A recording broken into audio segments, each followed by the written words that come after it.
So here we have the Peugeot 2008 on a 19 plate.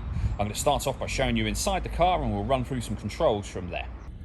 Okay, now that we're inside the car, we're going to start with the dials. On the far right hand side we have the fuel gauge, then the speedometer.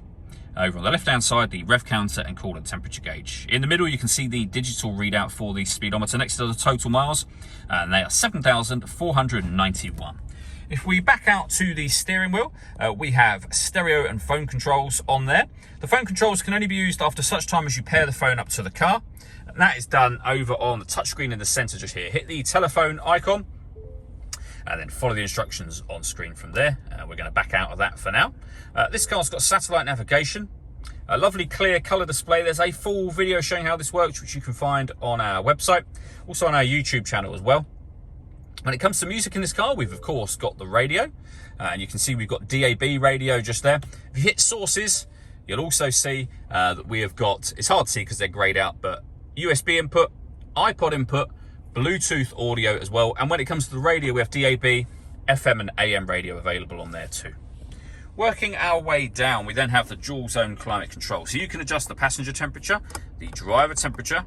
You can increase or decrease the fan speed from here. You can determine what direction you'd like the air to be distributed in with these buttons. And when you're happy with those settings, that's your air conditioning on. Same button again to turn it off, or hit auto. The car will now maintain those temperatures, which you can hear it doing by taking control of the fan speed for you. You can manually override that whenever you wish to. We have a 12-volt charging socket and USB input. The gear lever for the fully automatic gearbox, and then you can change the car depending on the road conditions for various different settings. So for example, snow, mud, sand, you can turn off the electronic stability program in total from here, and then back to normal again. And then finally we have the handbrake just here, and this button will open the sun blind, which I'll show you now.